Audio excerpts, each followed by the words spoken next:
ఓం శాంతి.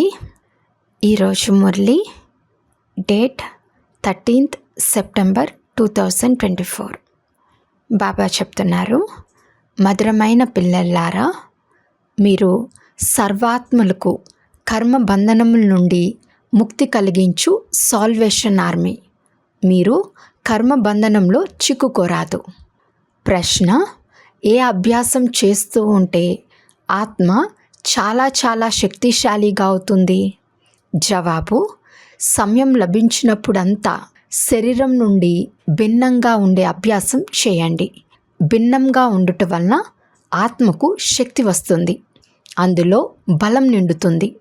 మీరు అంతర్భాగంలో ఉన్న సైనికులు, అంటే అండర్ గ్రౌండ్ మిలిటరీ. మీకు అటెన్షన్ ప్లీజ్ అనగా ఒక్క తండ్రి స్మృతిలోనే ఉండండి, అశరీరులుగా అవ్వండి అని ఆదేశం లభిస్తుంది. ఓం శాంతి. ఓం శాంతి అర్థంనైతే తండ్రి చాలా బాగా అర్థం చేయించారు. మిలిటరీ వారు నిలబడినప్పుడు అటెన్షన్ అని అంటారు. అటెన్షన్ అనగా వారి దృష్టిలో మౌనంగా ఉండటం. ఇక్కడ కూడా మీకు తండ్రి అటెన్షన్ అని చెప్తారు, అనగా ఒక్క తండ్రి స్మృతిలో ఉండండి. నోటితో మాట్లాడవలసి ఉంటుంది, లేకపోతే వాస్తవానికి మాట్లాడటం నుండి కూడా దూరం కావాలి. అటెన్షన్. తండ్రి స్మృతిలో ఉన్నారా? తండ్రి ఆదేశం లేక శ్రీమతం లభిస్తుంది. మీరు ఆత్మను గుర్తించారు, తండ్రిని గుర్తించారు. కావున తండ్రిని స్మృతి చేయకుండా మీరు వికర్మాజీతులుగా లేక సతోప్రధాన పవిత్రులుగా అవ్వలేరు. ముఖ్యమైన విషయం ఇదే. తండ్రి చెప్తున్నారు, మధురాతి మధురమైన ప్రియమైన పిల్లల్లారా, స్వయాన్ని ఆత్మగా భావిస్తూ తండ్రిని స్మృతి చేయండి. ఇవన్నీ ఇప్పటి విషయాలే. వీటిని వారు అక్కడికి తీసుకువెళ్ళరు. వారు మిలిటరీ వారే, అలాగే మీరు కూడా మిలిటరీ వారే. అండర్ గ్రౌండ్ మిలిటరీ కూడా ఉంటుంది కదా, వారు గుప్తమైపోతారు. మీరు కూడా అండర్ గ్రౌండ్లో ఉన్నారు, మీరు కూడా అదృశ్యమైపోతారు, అనగా తండ్రిని స్మృతి చేయటంలో లీనమైపోతారు. దీనిని అండర్ గ్రౌండ్ అని అంటారు. మిమ్మల్ని ఎవరూ గుర్తించలేరు, ఎందుకంటే మీరు గుప్తంగా ఉన్నారు కదా. మీరు చేయు స్మృతి యాత్ర గుప్తంగా ఉంది. తండ్రి చెప్తున్నారు, కేవలం నన్ను స్మృతి చేయండి, ఎందుకంటే స్మృతి ద్వారానే ఈ దీనులకు కళ్యాణం జరుగుతుందని తండ్రికి తెలుసు. ఇప్పుడు మిమ్మల్ని దీనులని, దిక్కులేని వారని అంటారు కదా. స్వర్గంలో దీనులెవ్వరూ ఉండరు. ఎవరైతే బంధనంలో చిక్కుకుని ఉంటారో వారిని దీనులని, అభాగ్యులని అంటారు. ఇది కూడా మీకు తెలుసు. తండ్రి అర్థం చేయించారు. మిమ్మల్ని లైట్ హౌస్ అని కూడా అంటారు. తండ్రిని కూడా లైట్ హౌస్ అని అంటారు. ఒక కంటిలో శాంతిధామం, మరొక కంటిలో సుఖధామం ఉంచుకోండి అని క్షణక్షణం తండ్రి అర్థం చేయిస్తారు. మీరు లైట్ హౌస్ వంటి వారు. లేస్తూ, కూర్చుంటూ, నడుస్తూ మీరు లైట్గా ఉండండి. అందరికీ సుఖధామము, శాంతిధామాల మార్గంను తెలుపుతూ ఉండండి. ఈ దుఃఖధామంలో అందరి నావలు చిక్కుకుపోయి ఉన్నాయి, అందుకే మా నావను తీరానికి చేర్చండి అని అంటారు. హే నావికుడా, అందరి నావ చిక్కుకుపోయింది. వారిని తీరానికి ఎవరు చేరుస్తారు? వారు ముక్తినిప్పించే సైన్యం కాదు, ఊరికనే ఆ పేరు పెట్టేశారు. వాస్తవానికి సాల్వేషన్ ఆర్మీ మీరే. ప్రతి ఒక్కరికి ముక్తినిప్పిస్తారు. అందరూ పంచ వికారాల సంఖ్యల్లో చిక్కుకుని ఉన్నారు. అందువల్ల మిమ్మల్ని విడిపించండి, ముక్తినివ్వండి అని వేడుకుంటూ ఉంటారు. తండ్రి చెప్తున్నారు, ఈ స్మృతి యాత్ర ద్వారా మీరు తీరానికి చేరుకుంటారు. ఇప్పుడైతే అందరూ చిక్కుకుని ఉన్నారు. తండ్రిని తోటమాలి అని కూడా అంటారు. ఈ విషయాలన్నీ ఇప్పటివే. మీరు పుష్పాలుగా తయారవ్వాలి. ఇప్పుడైతే అందరూ ముళ్ళగా ఉన్నారు, ఎందుకంటే హింసకులుగా ఉన్నారు. ఇప్పుడు అహింసకులుగా అవ్వాలి, పావనంగా అవ్వాలి. ధర్మంను స్థాపించేందుకు పవిత్రమైన ఆత్మలే వస్తారు. వారు అపవిత్రంగా ఉండచాలరు. మొదట వచ్చినప్పుడు పవిత్రంగా ఉన్నందువలన వారి ఆత్మకు లేక శరీరానికి దుఃఖం లభించచాలదు, ఎందుకంటే వారిపై ఏ పాప భారం ఉండదు. మనం పవిత్రంగా ఉన్నప్పుడు ఏ పాపము జరగదు, అలాగే ఇతరుల ద్వారా కూడా జరగదు. ప్రతి విషయం గురించి ఆలోచించాల్సి ఉంటుంది. ధర్మంను స్థాపించేందుకు అక్కడి నుండి ఆత్మలు వస్తాయి. వారికి వంశం కూడా ఉంటుంది. సిక్కు ధర్మం వారి వంశం కూడా ఉంటుంది. సన్యాసుల వంశం నడవదు, వారు రాజులుగా అవ్వరు. సిక్కు ధర్మంలో మహారాజులు మొదలైన వారు ఉన్నారు. కావున స్థాపన చేసే సమయంలో కొత్త ఆత్మయే వస్తుంది. యేసుక్రీస్తు వచ్చి క్రైస్తవ ధర్మంను స్థాపించాడు. బుద్ధుడు బౌద్ధ ధర్మాన్ని, ఇబ్రహీం ఇస్లాం ధర్మాన్ని స్థాపించారు. అందరి పేరుతో వారి రాశి కలుస్తుంది. దేవీ దేవతా ధర్మం వారిదైతే కలవదు. నిరాకారుడైన తండ్రియే వచ్చి దేవీ దేవతా ధర్మంను స్థాపిస్తారు. వారు దేహదారి కాదు. ఇతర ధర్మస్థాపకులు దేహాలకు పేరు ఉంటుంది, వీరు దేహదారి కారు. కొత్త ప్రపంచంలో రాజ్యవంశం నడుస్తుంది. కావున తండ్రి చెప్తున్నారు, పిల్లల్లారా, స్వయాన్ని ఆత్మీక మిలిటరీగా తప్పకుండా భావించండి. ఆ మిలిటరీలోని కమాండర్ మొదలైన వారు వస్తే అటెన్షన్ అని అన్న వెంటనే అందరూ అటెన్షన్లో నిలబడతారు. ఇప్పుడు వారైతే ప్రతి ఒక్కరూ తమ తమ గురువును స్మృతి చేస్తారు, లేక శాంతిగా ఉంటారు. కానీ అది అసత్యమైన శాంతి. మనం ఆత్మలం, మన ధర్మమే శాంతి అని మీకు తెలుసు. మరి ఎవరిని స్మృతి చేయాలి? ఇప్పుడు మీకు జ్ఞానం లభించింది. జ్ఞాన సహితంగా స్మృతిలో ఉండటం వలన పాపం తొలగిపోతుంది. మనం ఆత్మలం, శాంతి స్వరూపులమని మానవులకు ఏమాత్రం తెలియదు. మనం శరీరం నుండి భిన్నమై కూర్చోవాలి. ఇక్కడ మీకు ఆ బలం లభిస్తుంది. దీని ద్వారా స్వయాన్ని ఆత్మగా భావించి తండ్రిని స్మృతి చేయగలరు. స్వయాన్ని ఆత్మగా భావించి శరీరం నుండి డిటాచ్ అయ్యి ఎలా కూర్చోవాలో తండ్రి అర్థం చేస్తారు. ఆత్మలమైన మనం ఇప్పుడు ఇంటికి వాపస్ వెళ్ళాలని మీకు తెలుసు. మనం అక్కడి నివాసులం. ఇన్ని రోజులు మనం ఇంటిని మర్చిపోయాము. మనం ఇంటికి వెళ్ళాలని ఇతరులెవ్వరూ భావించరు. పతితమైన ఆత్మ వాపస్ వెళ్ళచాలదు. ఎవరిని స్మృతి చేయాలో అర్థం చేయించేవారు కూడా లేరు. తండ్రి అర్థం చేయిస్తున్నారు, ఒక్కరినే స్మృతి చేయండి. ఇతరులు ఎవరినైనా స్మృతి చేసినా లాభమేముంది? భక్తి మార్గంలో శివ శివ అని అంటూ ఉంటారు. దీనివలన ఏమి జరుగుతుందో ఎవరికీ తెలియదు. శివుని స్మృతి చేయటం వలన పాపం సమాప్తమవుతుందని ఎవరికీ తెలియదు. శబ్దం చేస్తే తప్పకుండా వినిపిస్తుంది, కానీ వీటన్నిటితో లాభమేమీ లేదు. బ్రహ్మబాబాకు ఈ గురువులందరి అనుభవం ఉంది కదా. తండ్రి చెప్తారు కదా, హే అర్జున, వీటన్నిటినీ వదిలేయి. సద్గురు లభించినప్పుడు వీటన్నిటి అవసరం లేదు. సద్గురు తేలుస్తారు. తండ్రి చెప్తున్నారు, నేను మిమ్మల్ని అసురీ ప్రపంచం నుండి దూరంగా తీసుకెళ్తాను.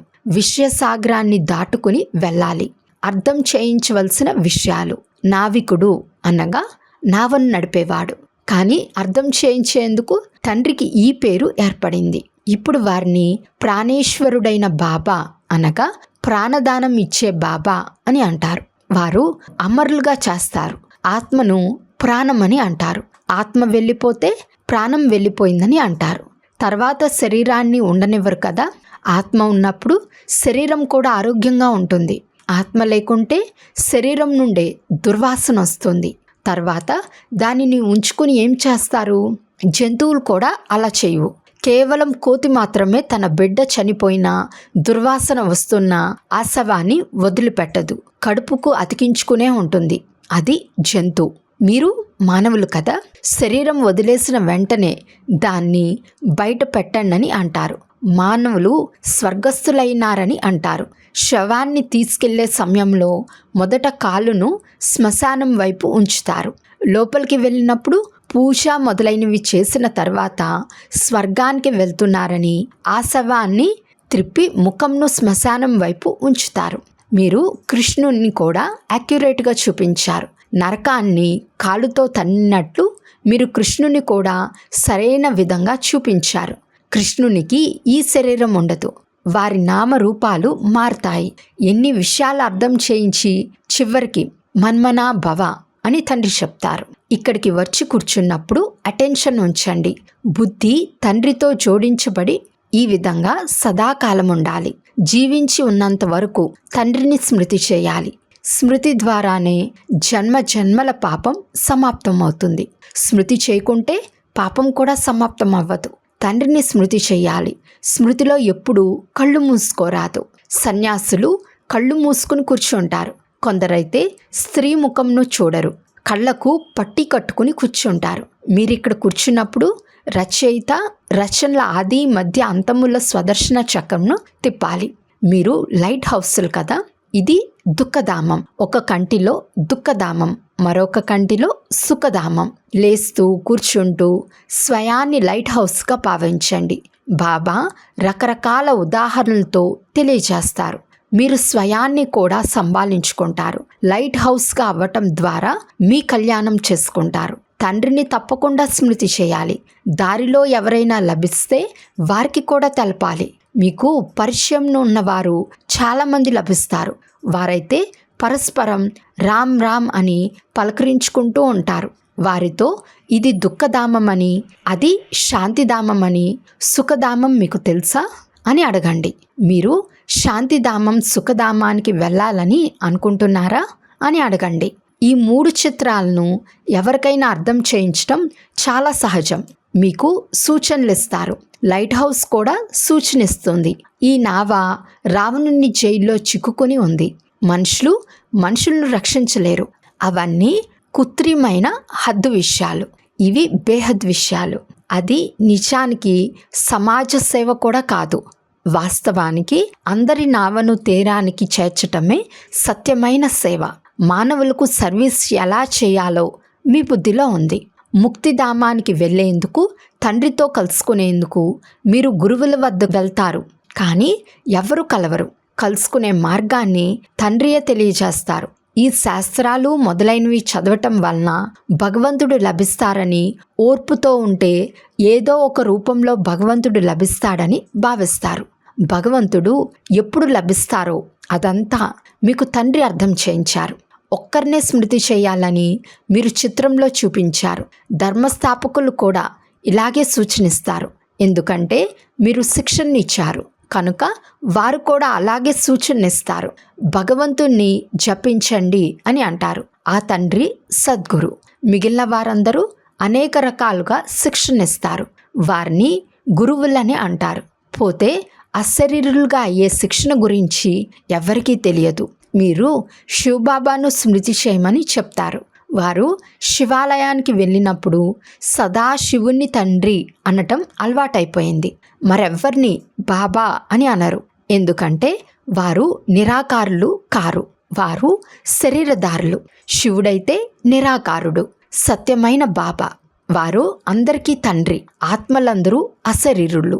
పిల్లలైన మీరిప్పుడు కూర్చున్నప్పుడు ఇదే తపంలో ఉండండి. పిల్లలైనా మీరిక్కడ కూర్చున్నప్పుడు ఇదే తపంలో ఉండండి. మనం ఎలా చిక్కుకుని ఉండినామో మీకు తెలుసు. ఇప్పుడు బాబా వచ్చి దారి తెలిపించారు. మిగిలిన వారందరూ చిక్కుకుని ఉన్నారు, బయటపడటం లేదు. శిక్షలు అనుభవించిన తర్వాత అందరూ విడుదలవుతారు. శిక్షలు అనుభవించి పదవిని పొందుకోరాదని పిల్లలైన మీకు తెలియజేస్తూ ఉంటారు. శిక్షలు ఎక్కువగా అనుభవిస్తే పదభ్రష్టులైపోతారు. పదవి తక్కువగా లభిస్తుంది. తక్కువగా శిక్షలు అనిపిస్తే మంచి రొట్టె లభిస్తుంది. ఇది ముళ్ళ అడవి. అందరూ ఒకరినొకరు ముళ్ళతో గుచ్చుకుంటూ ఉంటారు. స్వర్గాన్ని భగవంతుని పూల తోట అని అంటారు. ఒకప్పుడు స్వర్గం ఉండేదని క్రైస్తవులు కూడా అంటారు. ఒక్కొక్కసారి సాక్షాత్కారం కూడా పొందగలరు. ఈ ధర్మానికి చెందిన వారిగా ఉండవచ్చు. వారు మళ్ళీ తమ ధర్మంలోకి రాగలరు. పోతే కేవలం చూసినంత మాత్రాన ఏమీ రాదు.